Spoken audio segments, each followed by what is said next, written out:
We're with Mike Dellanno and Liam Murphy, a couple of the seniors on the Eastern men's lacrosse team. The Warriors getting ready for their 2016 season opener.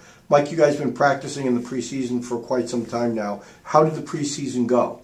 Preseason's been going pretty well. In the beginning, we definitely had our rough patch where we had to work our kinks out with our sticks and whatnot.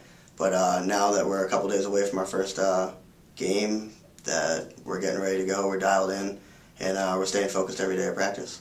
Liam, how great was it this year, especially compared to last year, where you guys have been outside virtually the entire preseason? How does that help you guys? Oh, it's awesome. I mean, it's just so much more game realistic. Last year, we were in the gymnasium wearing full sweatsuits, in a hot gymnasium until I think our second or third game of the season. We had only been out in the field maybe 2 or 3 times going into our third game. So, only being in the gym twice so far, about to play our first game, it's huge. It's just we're going to be a lot more game ready. Do you guys really feel that being outside, you guys might be a little bit ahead of where you were last year, especially with being a new coach last year, plus now you add the fact that you're outside a lot more? I think so. Being outside, you can definitely do a lot more, where it be rides and clears or full field practice. Playing inside is kind of difficult with it being a lot smaller and enclosed, so that has its difficulties, but definitely playing outside is more beneficial this season. Well, Liam, you, Mike, and a bunch of the other seniors had played 2 years for Justin Axel. And so you're going into your junior year, and now you're sort of getting used to a whole new system. Talk about that adjustment for especially the upperclassmen. Yeah, last year was a little tough at times. Justin Axel, only X's and O's, he ran a lot of one-hitter plays, to set up Mike Devine and Tyler Fresden, who were 2 of the best players around. So, we catered to our strengths there. And with Coach Tilley, it's more of a system offense. We run, systems, and all 6 guys have an impact on that system and have an opportunity to score goals. And, the adjustment to that was, difficult at times, but, we kind of got going towards the end of the season. And, after 1 year coming into this year, already knowing those systems, we don't have to relearn them. It's just a lot easier. Yeah. Well, talking to Brian Tilley recently, he said a couple of things about the team, and I'm quoting him here. He said, "I've been impressed with how some of the guys have grown from last year. This year, we made a specific effort to focus a lot on the mental side of the game, on mental toughness." Mike, talk a little about what we talked about earlier before we went on the air about some of the things that he has implemented with his seniors. Yeah, so this season we have what's called Mental Toughness Straight Tuesday, where each senior captain has a different mental toughness trait, which we give a presentation to the team prior to practice on that day, where we go over whether it be teamwork or initiative or caring, whatever it is. We kind of tell them what we kind of think it is and how we interpret it and what they should think it is and how it can implement into our lacrosse team. Well, the funny thing about that kind of thing, that's sort of like a bonding thing, but a lot of the women's teams are very into that kind of stuff, with sharing and that kind of stuff. Liam, are the guys taking this seriously since it's a guys' team?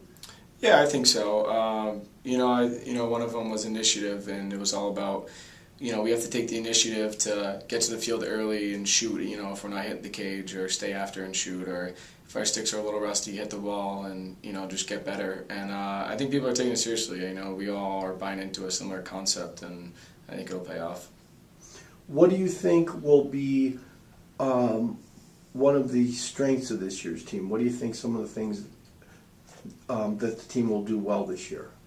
Well, I think one of our biggest strengths is definitely our goalie, Blake Smaldone's one of our captains, and last season he was LEC's first team goalie.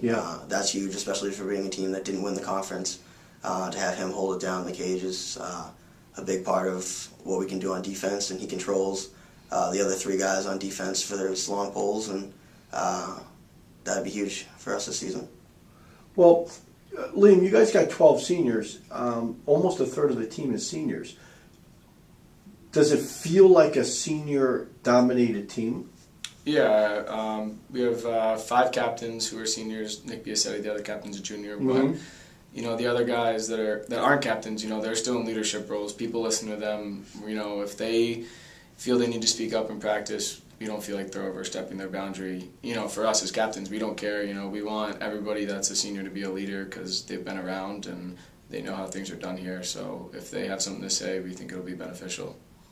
Well, did you guys think last year, you couldn't get outside the whole preseason, you have a new coach, lost your first 2 games of the year. Did it feel like you were sort of going uphill all year? You know what I mean? It seemed like you're always scratching. Get back to 500. Okay, you lose one. Then you got to get back to 500. Then you lost the late game to UMass Dartmouth. Only the second time in 15 years we've lost more than one conference game. Did that sort of have a light go off on your head, Mike, when we lost that late game to UMass Dartmouth? I think that UMass Dartmouth loss was tough for us, especially it being so late in the season. Yeah. But that kind of lit a fire under us and kind of let us know that it's go time. We have to turn it on, and if we want to be where we want to be at the end of the season, that we have to get going and stay focused and prepare ourselves every day for the next game.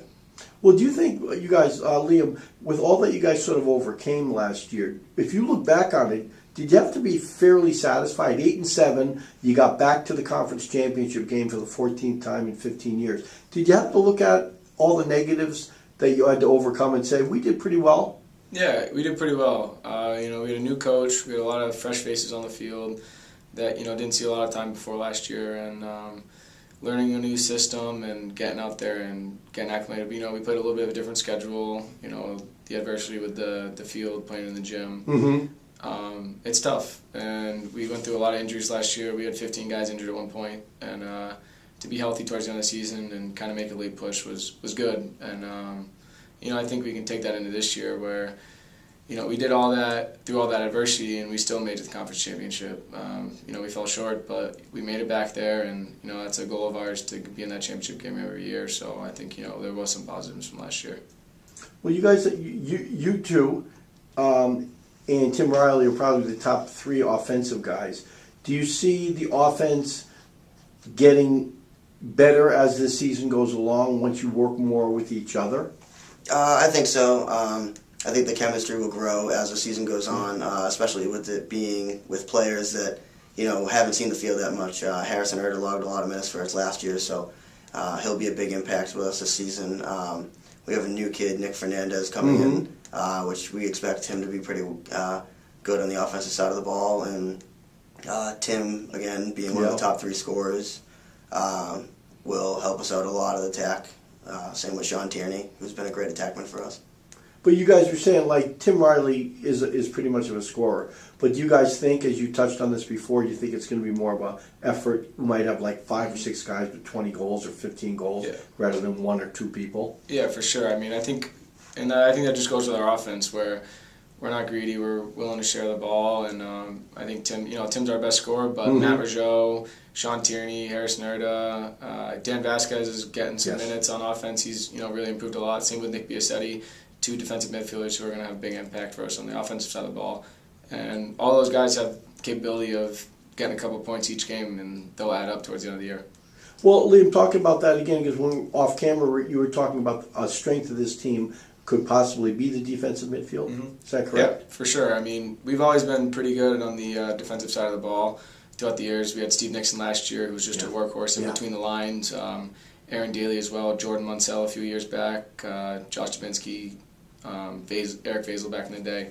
So we've always kind of had that. It's always been a part of our culture is to be that blue-collar, hard-working defensive middies, and they embrace that. They love getting down and dirty in practice and getting in your face, and I think that's a big strength. So guys like Dan Vasquez, Nick Biasetti, Jesse Schulz, John Orvitz, Tyler Deary, they're all going to have a huge impact for us this year at defensive midfield, and they're all capable of bringing the ball up on the offensive side of the field.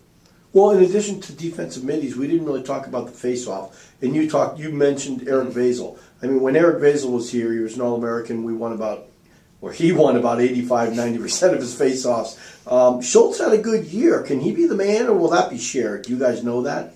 Right now, I think it's Jesse's job. Okay. But as the season goes on, things could change. Our backup guy is Eddie Dorr right now, and he's a great face-off guy as well. So if we could see them both sharing time, that'd be huge for us. It's such a huge part of the game, right? That could give you 10 extra possessions. Control the tempo of the game. Yeah, for sure. Back when Vazel was playing, a big part of their success was they were getting the ball every face-off. You know, a team could come down and score a goal, but you know, it's pretty much a guarantee that they're going to get the ball back. And yes. I think that's important for us. You know, we're a younger, experienced offense, so you know, the more reps we get on offense, the more comfortable we're going to be. The more possessions we have, the more opportunities we have to score. I think Jesse is going to have a big year, and you know, Eddie Dorr will be right behind him. They push each other. Same with John Horvitz. They're all in the mix together. They all push each other at practice. So I think it's going to be a big part of us. But wasn't Jesse hurt for part of one of his years? Sophomore year, yeah. Yeah. He hurt his shoulder. Yeah. His freshman year, he hurt his shoulder. Freshman, yeah. So he's 100%. Oh yeah, he's good to Right go. now, he's 100% correct.